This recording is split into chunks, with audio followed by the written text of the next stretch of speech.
नमस्कार। मैं doctor Sneh Pratap Singh, assistant professor political science, BSNV PG college Charbagh, Lucknow. हम लोग अंतर्राष्ट्रीय राजनीति में ग्लोबलाइजेशन के दौर में भारत की विदेश नीति पर चर्चा कर रहे हैं। पीछे हम लोगों ने 3 क्लास पढ़ी। आज जो हम लोगों का टॉपिक है वो है रूस के प्रति भारत की विदेश नीति। यहाँ हम एक चर्चा करना चाहेंगे कि भारत की विदेश नीति में रूस एक बेस के रूप में, एक आधार स्तंभ के रूप में स्थित देश है। रूस के साथ आजादी के पहले से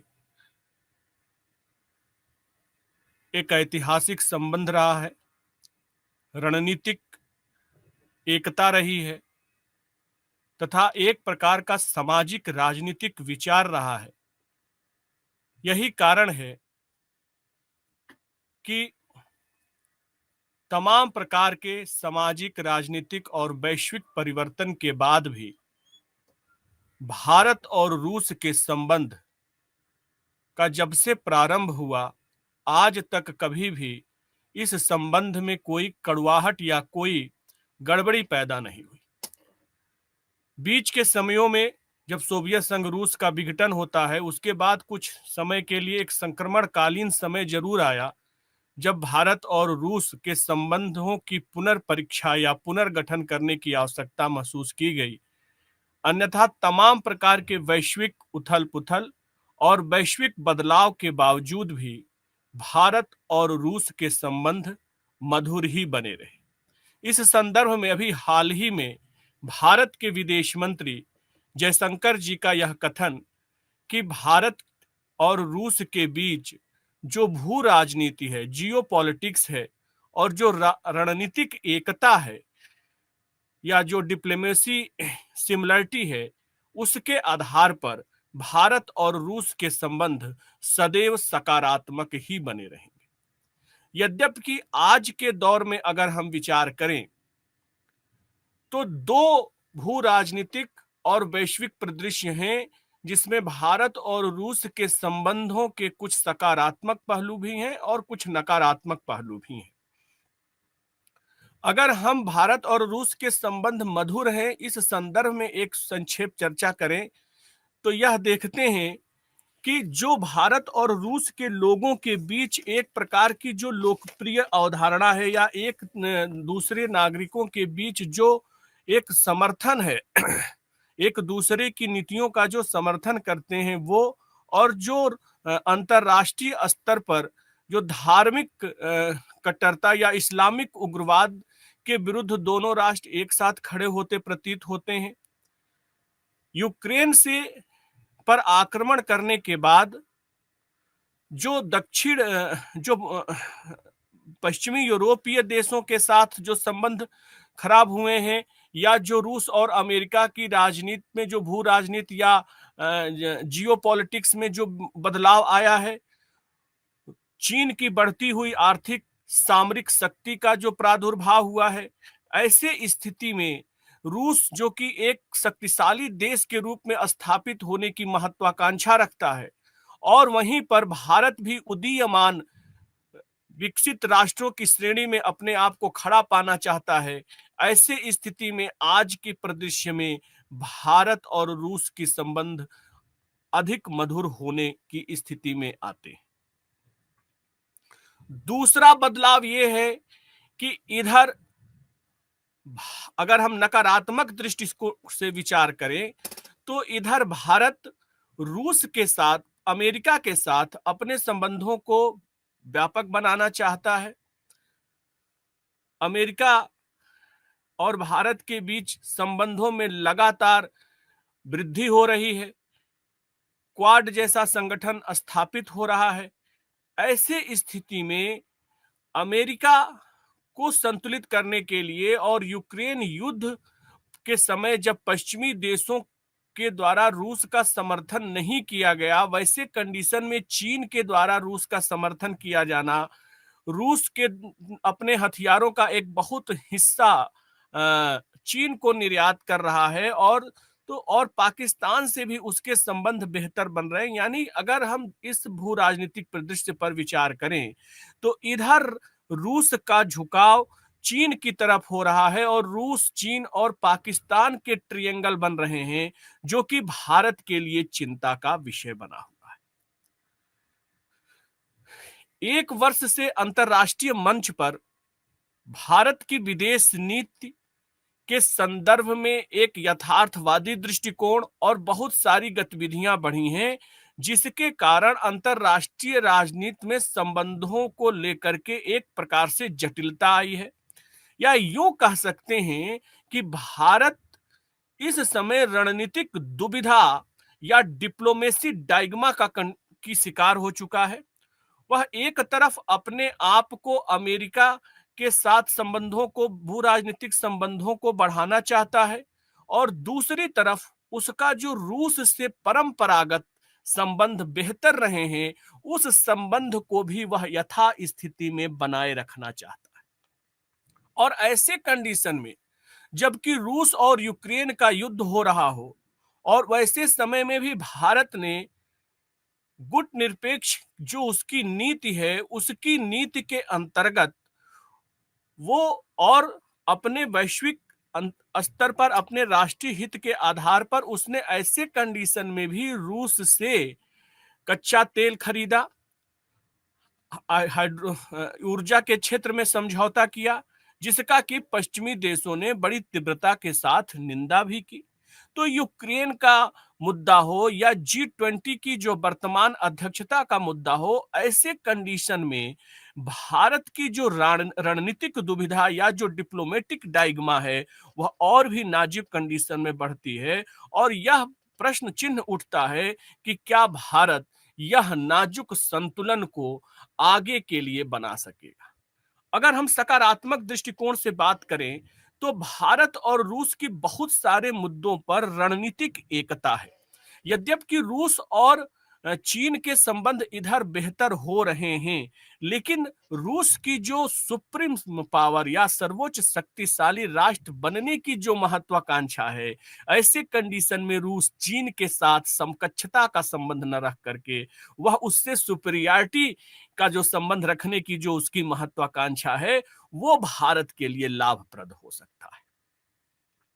तो चाहे अफगानिस्तान का मुद्दा हो, चाहे इस्लामिक कट्टरपंथी का मुद्दा हो, चाहे ईरान का मुद्दा हो, संयुक्त राष्ट्र संघ में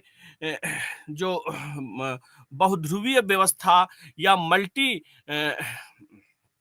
पोलर सिस्टम की जो अवधारणा है कि वह बहुकेंद्रीय या बहुध्रुवीय व्यवस्था का समर्थन भारत और रूस दोनों करते हैं। अफगानिस्तान में, ईरान में, इराक में और सीरिया में जो अमेरिकी हस्तक्षेप या जो इस तरीके से जो है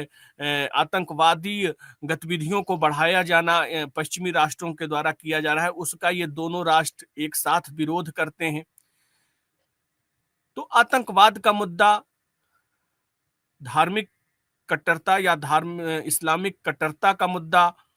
हो, या अंतरराष्ट्रीय स्तर पर विश्व शांति का मुद्दा हो, ऐसे बहुत सारे रणनीतिक एकता आज भी भारत और रूस के बीच मौजूद हैं, जो कि भारत और रूस की मित्रता को बनाए रखना चाहते हैं। इसी संदर्भ में नरेंद्र मोदी जी ने अभी अपनी मॉस्को यात्रा के दौरान ही कहा था कि यद्यपि रूस को दो नए मित्र मिल रहे हैं, चीन और पाकिस्तान, लेकिन दो नए मित्र से ज्यादा बेहतर विकल्प एक पुराना मित्र होता है। यानी कि स्पष्ट है कि भारत अपने अंतरराष्ट्रीय स्तर पर अपने राष्ट्रीय हितों के अनुरूप या अपने निजी हितों के अनुरूप एक वैश्विक सामरिक दृष्टिकोण से वह अमेरिका से अपने संबंधों को बेहतर बनाने का प्रयास कर रहा है। साथ ही साथ जो रूस और भारत की परंपरागत मित्रता थी, उस मित्रता को भी वह बनाए रखना चाहता है। तो भारत और रूस के संबंध के जो दृष्टिकोण है, उस दृष्टिकोण में ऐतिहासिक स्तर पर ही, हिस्टोरिकल जो बैकग्राउंड है, उस बैकग्राउंड में ही भारत और रूस की विदेश नीति में बहुत सारी चीजें सिमिलरिटी पाई जाती है, उसकी चर्चा हम लोग करेंगे। इसके साथ जो सोवियत संघ रूस था, द्वितीय विश्व युद्ध के बाद जब शीत युद्ध की प्रारंभ होती है और शीत युद्ध के समय जो सोवियत संघ रूस का गठन हुआ, जो कि साम्यवादी विचारधारा का नेतृत्व कर रहा था, तो उस समय भारत और रूस के साथ क्या संबंध रहा। 1991 में सोवियत संघ रूस का विघटन होता है। उसके बाद से भारत और रूस ने किस तरीके से अपने संबंधों की पुनर्परीक्षा की और नए बदलते liberalism, privatisation and globalisation, LPG के एरा में किस तरीके से अपने संबंधों को बेहतर बनाते हुए विशेष और विशेषाधिकार की रणनीति से आगे बढ़ते हुए अपने विदेश नीति को आगे बढ़ा रहे हैं। और जो इस समय की वैश्विक चिंताएं हैं और इनकी जो संभावनाएं हैं और क्या इनकी रणनीति होनी चाहिए, आज की क्लास में हम लोग इस पर एक संक्षेप से चर्चा करेंगे, संक्षेप में चर्चा करेंगे, जिससे कि इन बातों का हम लोग कॉन्सेप्ट समझ सकें कि भारत और रूस के बीच क्या संबंधों का एक इतिहास रहा है, आज क्या संबंध है और भविष्य में क्या किए जाने की आवश्यकता है और क्या संभावनाएं। तो यदि हम ऐतिहासिक दृष्टिकोण से भारत और रूस के संबंध पर विचार करें, तो जो भारत पर समाजवाद या सोशलिज्म का प्रभाव रहा, या जो नियोजन या पंचवर्षीय योजनाओं का प्रभाव रहा, या जो मौलिक कर्तव्य जैसी अवधारणाओं का प्रभाव रहा, यह निश्चित रूप से भारत ने रूस से ही लिया। 1917 में लेनिन के नेतृत्व में जब रूस में बोल्शेविक क्रांति होती है और वहां पर मार्क्सवादी अवधारणा के आधार पर साम्यवादी सरकार की स्थापना की जाती है, उस समय ब्रिटेन, एशिया और अफ्रीका महाद्वीप में बहुत सारे उपनिवेश थे, अर्थात ब्रिटेन के उपनिवेश और एशिया और अफ्रीकी महाद्वीपीय देशों में थे, जिसमें भारत भी ब्रिटेन का एक कॉलोनियल था, उपनिवेश था। तो जब 1917 में एक बोल्शेविक क्रांति के द्वारा वहां की जार सत्ता को हटा करके वहां पे साम्यवादी या समाजवादी पैटर्न की गवर्नमेंट इस्टेब्लिश की गई, तो दुनिया भर में इस बात का संदेश गया, विशेष रूप से एशिया और अफ्रीका महाद्वीप में इस बात का संदेश गया कि हम भी अपने उपनिवेशवाद से, हम इस गुलामी से आजाद हो सकते हैं। और इसकी एक सोच, एक ज्वाला भड़की। और यही नहीं, जिस अवधारणा के आधार पर सोवियत संघ रूस में बोल्शेविक क्रांति हुई थी, उस अवधारणा के पीछे सामाजिक, आर्थिक, राजनीतिक न्याय था। और इस सामाजिक आर्थिक न्याय की अवधारणा भी एशिया, विशेष रूप से दक्षिण एशिया और अफ्रीकी महाद्वीपीय में फैली। भारत चूंकि जात के आधार पर, धर्म के आधार पर, भाषा के आधार पर, क्षेत्रीयता के आधार पर, बहुत सारे वर्गों के आधार पर यहाँ पे डिस्क्रिमिनेशन रहा, भेदभाव रहा। इसलिए भारत ने अपने आजाद करने की भावना, अपने राष्ट्र को उपनिवेशीय सत्ता से मुक्त करने के लिए जो रूस की अवधारणा का अनुसरण किया, इसके साथ साथ जो वहां पे सामाजिक आर्थिक न्याय के आधार पर एक एकीकृत सामाजिक संरचना की स्थापना का जो स्वरूप दिखाई देता है सोवियत संघ रूस में, उसी आधार पर, उसी पैटर्न पर भारत में भी सामाजिक आर्थिक न्याय की स्थापना के लिए विशेष रूप से प्रयास किया गया। इसलिए उस समय राष्ट्रीय आंदोलन के अग्रणी नेता जैसे सुभाष चंद्र बोस, पंडित जवाहरलाल नेहरू, राम मनोहर लोहिया, आचार्य नरेंद्र देव, जयप्रकाश नारायण, एम.एन. राय जैसे नेताओं पर रशियन समाजवाद का विशेष प्रभाव पड़ा और इन लोगों ने भारतीय संस्कृति के आधार पर रशियन समाजवादी अवधारणा को एडॉप्ट करने की कोशिश की, जिसके परिणाम स्वरूप आजादी के समय ही कांग्रेस सोशलिस्ट पार्टी, भारतीय communist party, Hindustan socialist Republic association आदि जैसी समाजवादी संगठनों की स्थापना आजादी के समय की गई। इसके साथ साथ जो विकास का मॉडल था, या जो भूमि वितरण का जो मुद्दा था, या श्रमिक सहकारी समितियां थीं, या राज्य के स्वामित्व में भारी औद्योगिकरण करने की जो विकासीय मॉडल थी, इस विकासीय मॉडल को भी सोवियत संघ रूस से ही अडॉप्ट किया गया। सार्वभौमिक स्वास्थ्य, शिक्षा तथा अन्य सामाजिक अधिकार को बढ़ावा देने वाली योजनाओं की सीख भी भारत ने रूस के इस बोल्शेविक, इस समाजवादी क्रांति की अवधारणा से ही सीखा। यानी अगर भारत और रूस के ऐतिहासिक संबंधों पर विचार करें तो निश्चित रूप से रूस की जो समाजवादी क्रांति थी, उसके परिणाम स्वरूप ही भारत में किस तरीके से सामाजिक विषमता से सामाजिक न्याय की तरफ आया जाए, किस तरीके से हम एक समाजवादी पैटर्न पर भारत का आर्थिक विकास करें, यह सारी चीजें हम लोगों ने रूस से सीखा। इसके साथ ही जो रूसी बुद्धिजीवी या जो इंटेलेक्चुअल क्लास था, उस रूसी बुद्धिजीवियों का मानना है कि भारत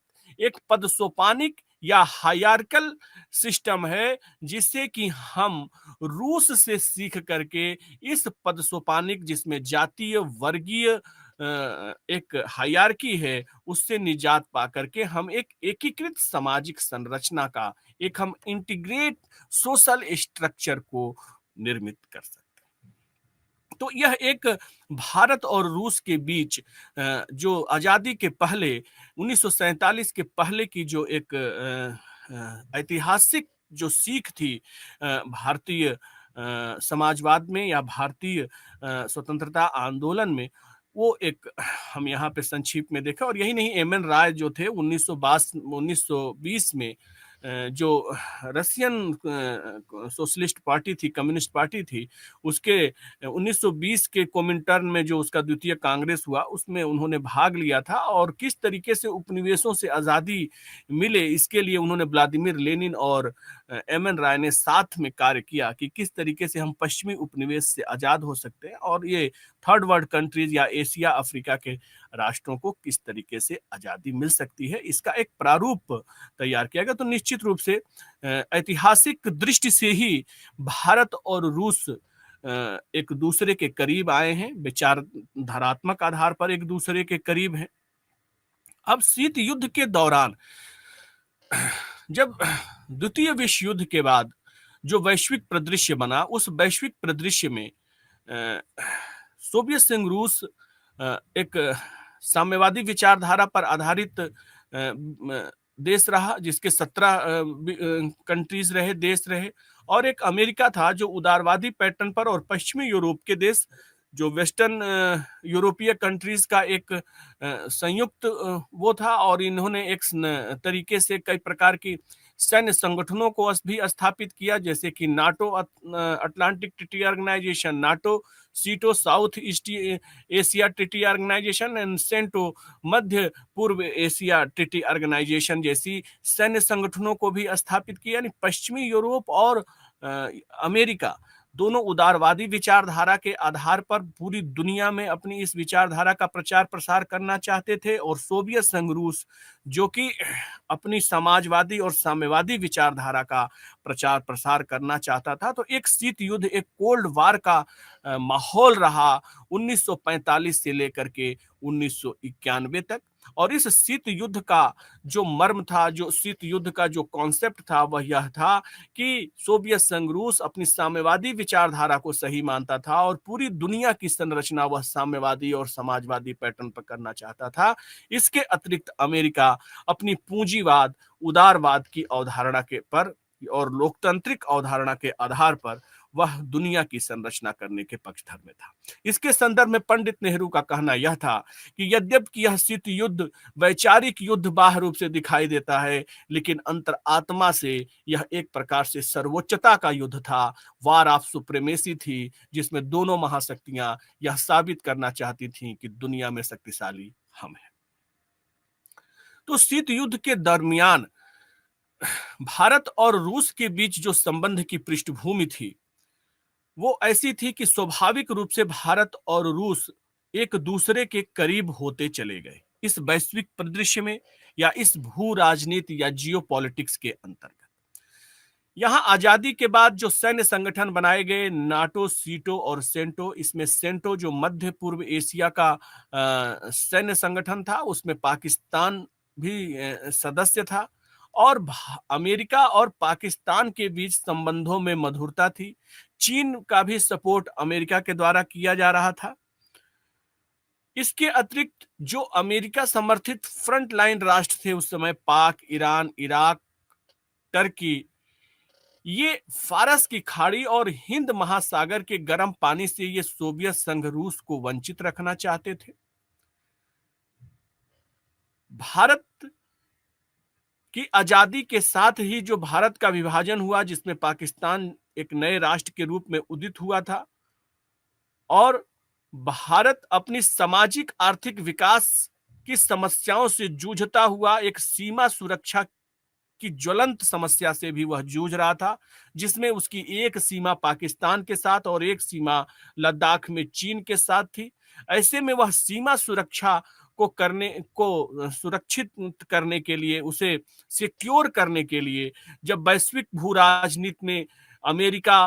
पाकिस्तान और चाइना का ट्रियंगल बना था, इस कंडीशन में भारत स्वाभाविक रूप से रूस के करीब जाता हुआ प्रतीत हो रहा था, क्योंकि दोनों की वैश्विक स्तर पर जो राष्ट्रीय हितों को लेकर के समस्या थी कि वह चीन और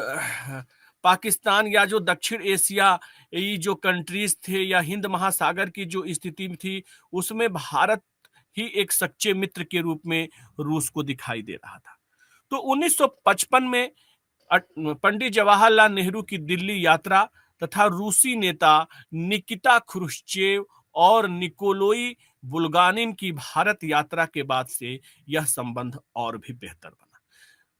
इस संबंध में जब भारत अपनी आर्थिक विकास कर रहा था, तो आर्थिक विकास के मॉडल में रूस की विशेष रूप से पार्टिसिपेशन रहा, विशेष रूप से भागीदारी रही। और भारत, हमने अभी कहा कि जो समाजवादी व्यवस्था या जो सोशलिज्म सिस्टम था, वो सोशलिज्म सिस्टम भारत ने रूस से ही एडॉप्ट किया। और यहां तक पंडित जवाहरलाल नेहरू ने कहा कि समाजवाद का ही भविष्य है, पूंजीवादी अवधारणा अब धीरे धीरे धाराशाही हो रही है। यद्यपि ये विचारक अपने भारतीय परिदृश्य के आधार पर समाजवादी मूल्यों को स्थापित करने का प्रयास कर रहे थे, लेकिन भारत अपने आर्थिक विकास में रूस के साथ विशेष रूप से निकट आता हुआ इस दरमियान दिखाई दिया। तो अगर हम इस समय के थोड़ा उदाहरणों के साथ देखें कि भारत और रूस के बीच किस तरीके से संबंध आर्थिक सामाजिक विकास में सहयोग दिया, तो हम देखते हैं कि जो बोकारो और भिलाई के जो इस्पात संयंत्र हैं, वह रूस के सहयोग से ही 50 से 60 के बीच में इनकी स्थापना की।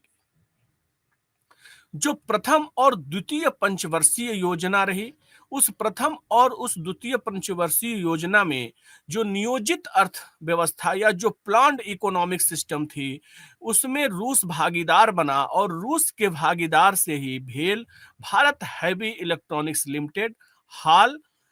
हिंदुस्तान एरोनॉटिक्स लिमिटेड और ओएनजीसी जैसी संगठनों की स्थापना की गई, जो रूस और भारत के सहयोग से ही बना। इसके अतिरिक्त जो 1960 के रूस और चीन का जो राजनीतिक विभाजन का मुद्दा था, 1962 के युद्ध में, चीन और भारत के युद्ध में रूस ने भारत का साथ दिया। और उसके उपरांत 1971 का बहुत ही फेमस ट्रीटी, जिसे हम कहते हैं 1971 मैत्री संधि रूस और भारत के बीच, इसने भारत और रूस के संबंध को बड़ी तीव्र गति से आगे बढ़ाया। और यह संबंध आगे के 20 वर्षों में सामाजिक और आर्थिक आधार पर निरंतर बढ़ते रहे। लेकिन एक बड़ा बदलाव होता है 1979 में, जब रूस ने अफगानिस्तान में हस्तक्षेप किया, दक्षिण एशिया की राजनीति में डालना शुरू किया। 1980 में न्यू कोल्ड वार या नया शीत युद्ध शुरू हुआ, जिसमें कि महत्वपूर्ण मुद्दा यह था कि जो पुराना कोल्ड वार 1945 से चल रहा था, जिसमें कि केंद्र बिंदु में यूरोप था, इसकी जगह पर अब नए जो 1980 से अफगानिस्तान में रूस के हस्तक्षेप के बाद जो नया कोल्ड वार दितांत के बाद शुरू हुआ, उसमें उस शीत युद्ध का केंद्र बिंदु में हमारा एशियाई कंट्रीज थे, विशेष रूप से दक्षिण एशिया का देश महत्वपूर्ण था। अभी चीन की प्रथम शीत युद्ध में कोई भूमिका नहीं थी, लेकिन द्वितीय विश्व युद्ध में चीन एक महत्वपूर्ण भूमिका के रूप में दिखाई देता शुरू होता है। तो 1980 के बाद एक बहुत बड़ा बदलाव रूस की सामाजिक, आर्थिक राजनीति और वैश्विक राजनीति में आती है, जब रूस की आर्थिक स्थिति बड़ी खराब होती चली जाती है। और इस तरीके से 1980 के बाद जो रूसी कम्युनिस्ट पार्टी है, उसके महासचिव के रूप में मिखाइल गोर्बाचेव का चयन किया जाता है, जिसमें नई सोच की नीति या नए दृष्टि की नीति का अनुसरण किया गया मिखाइल गोर्बाचेव के द्वारा। और इस समय रूस की आर्थिक स्थिति इतनी खराब हो गई थी कि लगातार कृषि और विनिर्माण, एग्रीकल्चर एंड मैन्युफैक्चरिंग सेक्टर में गिरावट देखी जा रही थी। खाद्य और उपभोक्ता की जो वस्तुओं हैं, उनमें भी लगातार कमी हो रही थी। किसी भी प्रकार की मांग को पूरा करने में रूस सक्षम नहीं रह पाया था। तो यहां पर मिखाइल गोर्बाचेव ने उस ब्रेजनेव की पॉलिसी को गलत साबित किया, जिसमें यह कहा जा रहा था कि सोवियत संघ रूस दुनिया में समाजवाद के प्रचार प्रसार के लिए अपने बजट का एक अधिकतम अंश खर्च करते हुए भी दुनिया में अपने समाजवादी मूल्यों को, समाजवादी अवधारणाओं को स्थापित करेगा। ब्रेजनेव सिद्धांत और कहीं ना कहीं 40 से 50% रूस अपने जीडीपी का खर्च वो थर्ड वर्ल्ड कंट्रीज में सोशलिज्म इस्टेब्लिश करने और सोशलिज्म आइडियोलॉजी के प्रोपेगेंडा या प्रचार प्रसार में, और थर्ड वर्ल्ड कंट्रीज में सैन्य सुरक्षा, मिलिट्री सिक्योरिटी, इकोनॉमिक जो हेल्प है, उसके आधार पर उसके खर्च हो रहे थे। ऐसे कंडीशन में मिखाइल गोर्बाचेव ने एक नई विदेश नीति का अनुसरण किया, जिसमें वह थर्ड वर्ल्ड कंट्रीज के साथ अपने इस आर्थिक एक तरफा संबंध की जगह पर वह अपने यहाँ आर्थिक पुनर्निर्माण की नीतियों को लागू करने पर जोर देना शुरू किया। और उन्होंने दो नीति लाई, जिसे कहा पेरेस्ट्राइका और ग्लासनास्त, जो कि दो रशियन नाम है। पेरेस्ट्राइका का अर्थ है आर्थिक पुनर्गठन या इकोनॉमिक रिकंस्ट्रक्शन या ग्लास, और दूसरी जो नीति है वो है ग्लासनास्त या खुलेपन की नीति। खुलेपन की नीति के अंतर्गत जो ग्लासनास्त की पॉलिसी है, उस ग्लासनास्त के अंतर्गत जो ग्लासनास्त की नीति थी वो खुलेपन की नीति थी। इस नीति के अंतर्गत हम जो है दूसरे देशों के साथ, मिखाइल गोर्बाचेव ने जब ये देखा कि तीसरे विश्व के देशों के साथ हमारे आर्थिक स्थिति जब हमारी गड़बड़ हो रही है, तो हम उनको मदद देने की जगह पर ग्लासनिस्ट की नीति के अंतर्गत हम खुलेपन की नीति का अनुसरण करेंगे। और उस खुलेपन की नीति के अंतर्गत हम जो पश्चिमी देश हैं, उन पश्चिमी देशों के या वेस्टर्न कंट्रीज के से हम निवेश को या इन्वेस्टमेंट को बढ़ावा देंगे। तो यहाँ पर एक तरीके से इकोनॉमिक सेक्टर में जो उनकी ग्लासनास्त या जो उनकी खुलेपन की नीति थी, उस नीति को वो अनुसरण करना चाह रहे थे। और इस तरीके से उद्योगों को बढ़ावा देना और उदारवादी पैटर्न को इकोनॉमिक सेक्टर में मिखाइल गोर्बाचेव के द्वारा पेरेस्ट्राइका और ग्लासनास्त नीति के अंतर्गत एडॉप्ट किया गया। और इसी के साथ जो उत्तरी यूरोप के देश रहे, जिससे कि हम बाल्टिक राष्ट्र कहते हैं, लाटविया, एस्तोतानिया एवं लिथुआनिया, इन तीनों राष्ट्रों ने अपने आप को आजाद करने के लिए वहां पर एक प्रकार की घरेलू क्रांति शुरू हुई। वैसे कंडीशन में भी मिखाइल गोर्बाचेव ने इन बाल्टिक राष्ट्रों में लिथुआनिया, एस्तोतानिया और लाटविया में किसी प्रकार का हस्तक्षेप न किया, क्योंकि वो उस समय आर्थिक दबाव में थे और इस मिलिट्री सुरक्षा देने पर जो उसकी आर्थिक या जो इकोनॉमिक डेफिसिट होती, इस इकोनॉमिक डेफिसिट से बचने के लिए उन्होंने अपने इकोनॉमिक इंटरनल इकोनॉमिक और इंटरनल इकोनॉमिक नीड को बढ़ावा देने पर ज्यादा आगे बढ़े और इस ग्लासनास्त या इस जो खुलेपन की नीति थी, इसका अनुसरण करते हुए मिखाइल गोर्बाचेव ने वहां के नागरिकों को विचार अभिव्यक्ति की या थॉट एक्सप्रेशन की स्वतंत्रता दी। इसके साथ साथ ही साम्यवादी पार्टी या साम्यवादी नीतियों की आलोचना करने का अधिकार भी मिखाइल गोर्बाचेव ने वहां के अधिकारियों को, वहां के नागरिकों को दिया, जिसके परिणाम स्वरूप विशेष रूप से सोवियत संघ रूस की आर्थिक नीतियों की काफी स्तर पर आलोचना की गई और इस आलोचना के आधार पर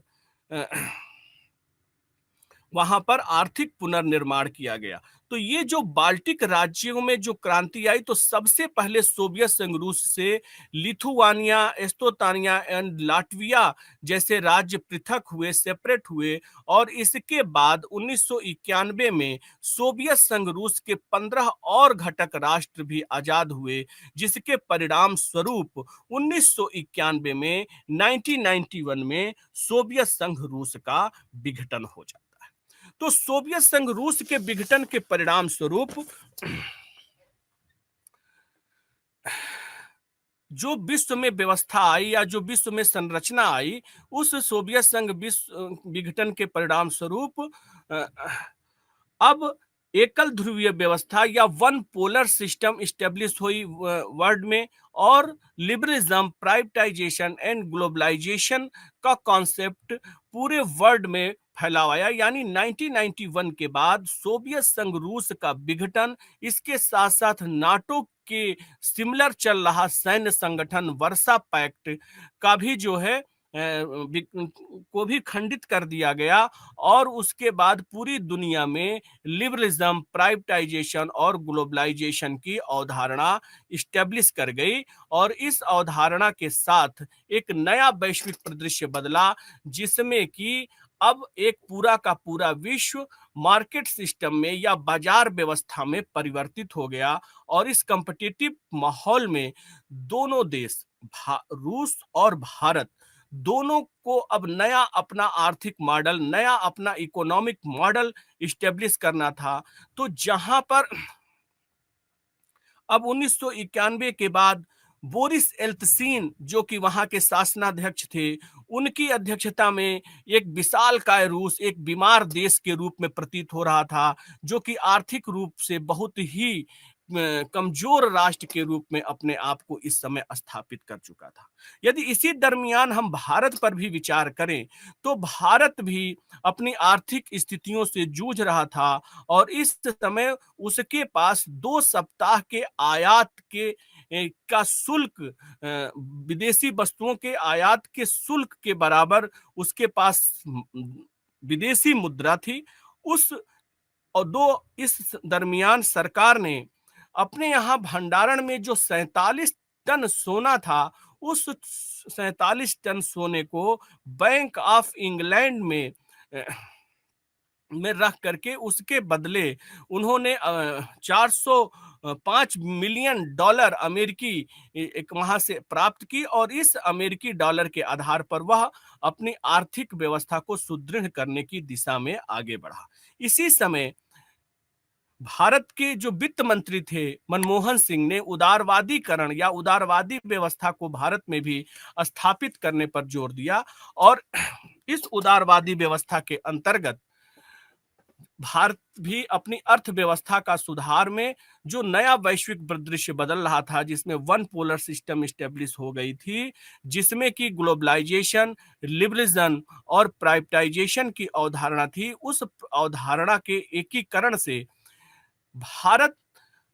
भी अपनी अर्थव्यवस्था को इस लिबरलिज्म और प्राइवेटाइजेशन और ग्लोबलाइजेशन की अवधारणा के साथ इंटीग्रेट करने का प्रयासरत रहा और इसको इंटीग्रेट करने के बाद वह वैश्विक परिदृश्य में अपनी अर्थव्यवस्था को धीरे धीरे आगे बढ़ाता है। तो इस दरमियान जो भारत और अमेरिका का जो संबंध रहा, भारत और रूस का जो संबंध रहा 1991 से 2000 तक, इन संबंधों में कोई विशेष हमारा संबंध नहीं दिखता है। इसीलिए हम कहे शुरू में ही, शुरुआत में ही हमने इस बात की चर्चा की थी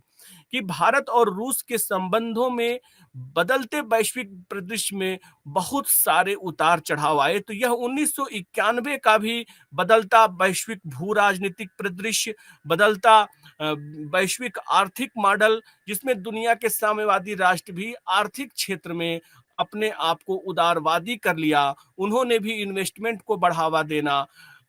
पश्चिमी देशों के उद्योगों को अपने यहाँ ज्यादा सहूलियत देना तथा भारी उद्योगों को अपने यहाँ इस्टेब्लिश करने जैसे जो नीतियां रही, जो खुलेपन की नीति रही, वह पश्चात्य देशों के साथ साथ साम्यवादी देशों में भी यह अवधारणाएं स्थापित की गईं और भारत भी अपनी मिश्रित अर्थव्यवस्था के स्थान पर उदारवादी और पूंजीवादी अर्थव्यवस्था को स्थापित करके धीरे धीरे वह आर्थिक प्रगति पर आगे बढ़ता हुआ शुरू हुआ। और इस ग्लोबलाइजेशन, प्राइवेटाइजेशन और लिबरलिज्म के दरमियान उसने भौतिक जो फिजिकल जो मेटेरियलिज्म रहा, जिसकी ग्रोथ रही, वो निश्चित रूप से भारत की भी बेहतर रही। अब भारत और रूस के संबंध में जब हम सोवियत संघ रूस के विघटन के बाद जब सेकेंड फेज में संबंध पर चर्चा करते हैं, तो जो इस समय का दौर था 1991 के बाद, तो जो 1971 में 1971 में जो मैत्री संधि थी रूस और भारत के बीच, उसके द्वारा जो सैन्य सुरक्षा हमें मिल रहा था या जो हमें आर्थिक सहायता मिल रही थी मैत्री संधि के अंतर्गत, वो ग्लासनास्त और पेरेस्ट्राइका की नीति के अंतर्गत बंद कर दिया गया। रुपया और रूबल के बीच जो व्यापार था वह व्यापार भी समाप्त हो गया और ये जो व्यापार था वो रुपया और डॉलर के आधार पर किया जाना सुनिश्चित किया गया। महत्वपूर्ण सन 2000 है, जिस 2000 में व्लादिमीर पुतिन की भारत यात्रा होती है और इसी यात्रा के दरमियान भारत और रूस के बीच रणनीतिक साझेदारी की घोषणा की जाती है। इस रणनीतिक साझेदारी की घोषणा में आर्थिक, वैज्ञानिक और सैन्य तथा तकनीकी सहयोग पर विशेष रूप से जोर दिया गया। 2000 के बाद संबंधों में बेहतरी करने के लिए आर्थिक, इकोनॉमिक, साइंटिफिक और मिलिट्री टेक्नोलॉजी में कोऑपरेशन को ज्यादा तेजी से बढ़ाया जाना शुरू किया गया। और इसी समय 2001 में अटल जी की मास्को की यात्रा होती है और इस मास्को घोषणा पत्र पर या आतंकवाद पर जो घोषणा पत्र था, उस पर उन्होंने कहा कि आतंकवादी देशों पर जो पश्चिमी देशों की जो दोहरी नीति है, उस दोहरी नीति पर भारत और रूस एक साथ काम करके वैश्विक समस्या जो बन चुकी है आतंकवाद, उससे उससे हम लोगों को निजात पाने की जरूरत है। तो 2000 के बाद निश्चित रूप से पुनः भारत और रूस का संबंध आर्थिक क्षेत्र में, तकनीकी के क्षेत्र में, सामाजिक क्षेत्र में, राजनीतिक और रणनीतिक विचारधाराओं के क्षेत्र में पुनः एकीकरण की स्थिति में आना शुरू हो गया। 2005 के विजय दिवस पर तथा 60वीं जो विजय दिवस की जो 60वीं वर्षगांठ थी, उसमें मनमोहन सिंह जी के द्वारा भाग लिया गया तथा गणतंत्र दिवस जो 2007 में रिपब्लिक डे मनाया गया, उस रिपब्लिक डे के मुख्य अतिथि के रूप में भारत में व्लादिमीर पुतिन जी को बुलाया गया। और भारत और रूस के बीच संबंध को बेहतर दिशा देने के लिए 2010 में रणनीतिक साझेदारी की विशेष और विशेषाधिकार प्राप्त रणनीतिक साझेदारी तक इस रिश्ते को पहुंचा दिया गया। यहां पर आप सभी बात को ध्यान दीजिएगा कि 2010 से भारत और रूस के बीच जो संबंध है, उस संबंध में एक मील का पत्थर साबित हुआ और रणनीतिक साझेदारी को या जो हमारा डिप्लोमेटिक पार्टनरशिप था, उसे विशेष और विशेषाधिकार प्राप्त रणनीतिक साझेदारी के स्तर पर पहुंचा दिया गया। तो अब अगर हम यह विचार करें कि संयुक्त राष्ट्र संघ और में भारत और रूस के बीच क्या संबंध रहे या क्या समन्वय रहा, यूएनओ के अंदर बहुत सारी ऐसी अंतरराष्ट्रीय मुद्दे रहे जिस पर भारत ने रूस का साथ दिया है और रूस ने भारत का साथ दिया है। तो यूएनओ एक ऐसा मंच है जिस मंच पर हम भारत और रूस को कई मुद्दों पर एक साथ आते हुए देखें। तो अगर हम यहाँ पर थोड़ी सी चर्चा करें तो गुट निरपेक्ष की जो नीति थी भारत ने अप्लाई की थी, वो 1960 तक तो भारत पूर्णता के साथ गुट निरपेक्ष की नीति का अनुसरण यूएनओ में करता हुआ दिखाई देता है। यानी दोनों गुटों में से किसी भी गुट की तरफ भारत नहीं जा रहा था और अपनी नॉन अलाइनमेंट मूवमेंट की पॉलिसी पर पूरी रिजिड के साथ वह खड़ा हुआ दिखाई दे रहा था। लेकिन 1971 में जब रूस और भारत के बीच मैत्री संधि होती है, तो इस मैत्री संधि के परिणाम स्वरूप अब भारत भी अपने राष्ट्रीय हितों के अनुरूप संयुक्त राष्ट्र संघ के मंच पर कई मुद्दों पर रूस का उसने साथ दिया। चाहे वो 1968 में चेकोस्लोवाक का मुद्दा हो, चेकोस्लोवाक में जो सोवियत हस्तक्षेप हुआ था उसमें रूस ने सोवियत संघ रूस का साथ दिया। अफगानिस्तान में जो 1980 में रूस के द्वारा इंटरफेयर किया गया उसमें भी भारत ने रूस का ही समर्थन किया। यूगोस्लाविया, सीरिया, लीबिया, ईरान, फिलिस्तीन के मुद्दे पर भी भारत ने रूस का ही साथ दिया है। यानी जो मध्य एशिया के देश थे, तो यूगोस्लाविया या जो उत्तरी यूरोप के या दक्षिणी यूरोप के जो देश थे, यूगोस्लाविया, मध्य एशिया में सीरिया, लीबिया, ईरान, फिलिस्तीन के मुद्दे पर भारत ने हमेशा यूएनओ में रूस का साथ दिया है। इसके साथ रूस भी कई मुद्दों पर यूएनओ में भारत के साथ रहा, चाहे वो जम्मू कश्मीर का मुद्दा हो, चाहे गोवा मुक्ति का मुद्दा हो, चाहे बांग्लादेश का मुद्दा हो। भारत ने संयुक्त राष्ट्र संघ में इन मुद्दों पर रूस ने भारत का साथ दिया है। इसके अतिरिक्त ब्रिक्स और एससीओ, संघाई सहयोग संगठन में दोनों ही राष्ट्र एक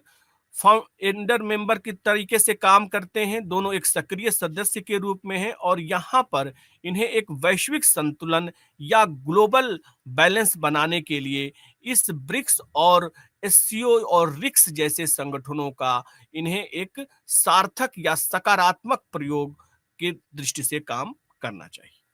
पर्यावरण को बचाने के लिए एक पर्यावरणीय जो मुद्दा है, जो एनवायरनमेंट का मुद्दा है, एक ग्लोबल चैलेंज है, एक ग्लोबल क्राइसिस है। आज पूरा का पूरा विश्व इस एनवायरनमेंट की क्राइसिस से पीड़ित है। ऐसे संदर्भ में 2017 में मोदी जी ने रूस की यात्रा की और ऊर्जा संबंधी कौशल और प्रौद्योगिकी का प्रयोग कर सतत आर्थिक विकास को प्राप्त किए जाने की बात का मोदी जी के द्वारा घोषणा की गई। तो अगर हम संयुक्त राष्ट्र संघ के मुद्दे पर संयुक्त राष्ट्र संघ में भी देखें तो बहुत सारे ऐसे मुद्दे रहे जिसमें कि रूस ने भारत का साथ दिया, चाहे वो कश्मीर का मुद्दा हो। और कश्मीर के मुद्दे में रूस ने यूएनओ में साफ तौर पे कहा कि कश्मीर में धार्मिक कट्टरवाद और प्रायोजित आतंकवाद निश्चित रूप से यह पाकिस्तान की रणनीति है और यह पाकिस्तान यहाँ पर एक भय का वातावरण बनाना चाहता है। इस तरीके की बात यूएनओ में संयुक्त में सोवियत संघ रूस के द्वारा लगातार किया जाता रहा और कई मुद्दे पर रूस ने अपने वीटो शक्ति का प्रयोग किया है। अब यहां पर यदि हम यह देखें कि जो नया बदलाव हो रहा है, जो नई परिस्थितियां, जो नई भू राजनीतिक परिदृश्य बदल रहे हैं, जिसमें कि भारत और अमेरिका के संबंध ज्यादा बेहतर हो रहे हैं, इसके साथ साथ रूस और चाइना के संबंध भी ज्यादा बेहतर और इसके में पाकिस्तान भी ज्यादा बेहतर संबंध बन रहे हैं। यानी रूस, चीन और पाकिस्तान का एक त्रिकोणात्मक, एक ट्रियंगल रिलेशन बन रहा है। वैसे कंडीशन में यदि हम विचार करें कि रूस भारत के लिए किन मुद्दों पर महत्वपूर्ण हो सकता है, तो उन मुद्दों की महत्वपूर्णता पर हम देखते हुए भारत अपने रूस के साथ रणनीतिक या diplomatic relation, social, economic, technology and energy के सेक्टर में अपने रिलेशन को लगातार डेवलप करने की कोशिश कर रहा है। तो जो भारत और चीन के बीच लद्दाख को लेकर के जो एक सीमा विवाद है, उस सीमा विवाद पर हमेशा से भारत का साथ रूस अंतर्राष्ट्रीय स्तर पर, वैश्विक मंच पर देता आया है। यूएनओ में, जो संयुक्त राष्ट्र संघ में सुरक्षा परिषद की सदस्यता, अस्थायी सदस्यता के विस्तार की बात है, जो P5 कंट्रीज हैं सुरक्षा परिषद के, अमेरिका, ब्रिटेन, चीन, फ्रांस और रूस, उसके अतिरिक्त 1950 के बाद से ही रूस भारत को सुरक्षा परिषद का एक अस्थायी सदस्य के प्रतिनिधित्व के रूप में वह लाना चाहता है, और इसके पीछे तर्क देता है कि वह गुट निरपेक्ष देशों का एक लीडर कंट्री के रूप में भारत है, इसलिए उसे संयुक्त राष्ट्र संघ के सुरक्षा परिषद का अस्थायी सदस्य बनाया जाना चाहिए। इधर के दिनों में सुरक्षा परिषद की अस्थायी सदस्यता की जो भारत की मांग है, चाहे वो जनसंख्या के आधार पर, चाहे विकासशील राष्ट्रों में एक अधिक जनसंख्या, अधिक शक्तिशाली राष्ट्र के रूप में भारत अपने आप को स्थापित कर रहा है, तो एक एशियाई परिदृश्य में शक्ति का संतुलन बन सके, एक निश्चित एक जो है प्रतिनिधित्वात्मक या रिप्रेजेंटेटिव ऑर्गेनाइजेशन स्टेब्लिश हो सके, इसके लिए भारत सुरक्षा परिषद के विस्तार तथा भारत को उसकी अस्थायी सदस्य, परमानेंट मेंबर की जो सदस्यता स्थापित करने की बात है, वैसे कंडीशन में रूस भारत का साथ देता है और भारत के लिए बार बार अंतर्राष्ट्रीय मंच पर इस बात का समर्थन करता है कि भारत को यूएनओ की सुरक्षा परिषद का अस्थायी सदस्य बनाया जाए। न्यूक्लियर सप्लायर ग्रुप्स, जो परमाणु आपूर्तिकर्ता जो समूह है, उस समूह में भी भारत को सम्मिलित किए जाने पर रूस के द्वारा बार बार अंतर्राष्ट्रीय स्तर पर बात उठाई जाती है। जहां तक रक्षा संबंध का बात है, तो भारत और रूस के बीच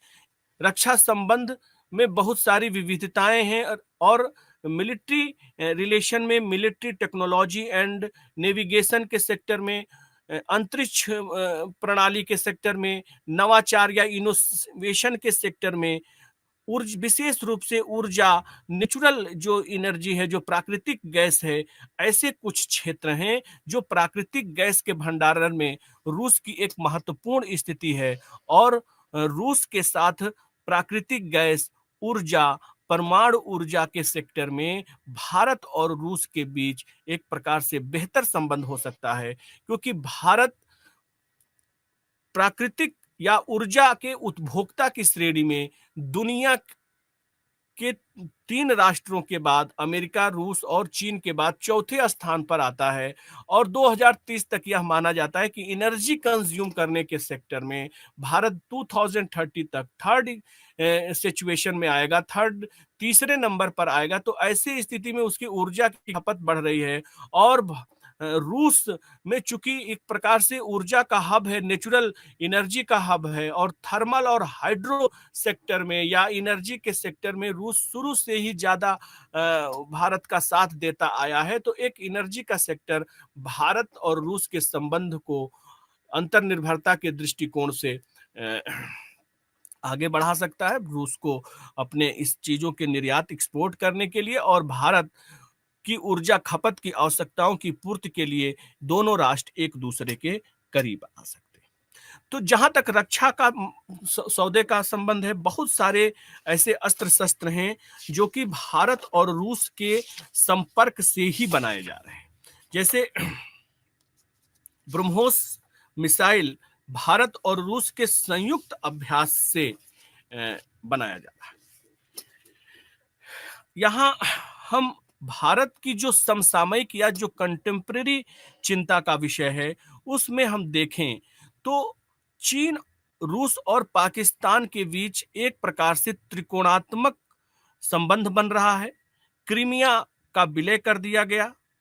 यूक्रेन में जो संघर्ष चल रहा है और यूरोप और एशिया में जो सुरक्षा की स्थिति में बदलाव आया है, उसके परिणाम स्वरूप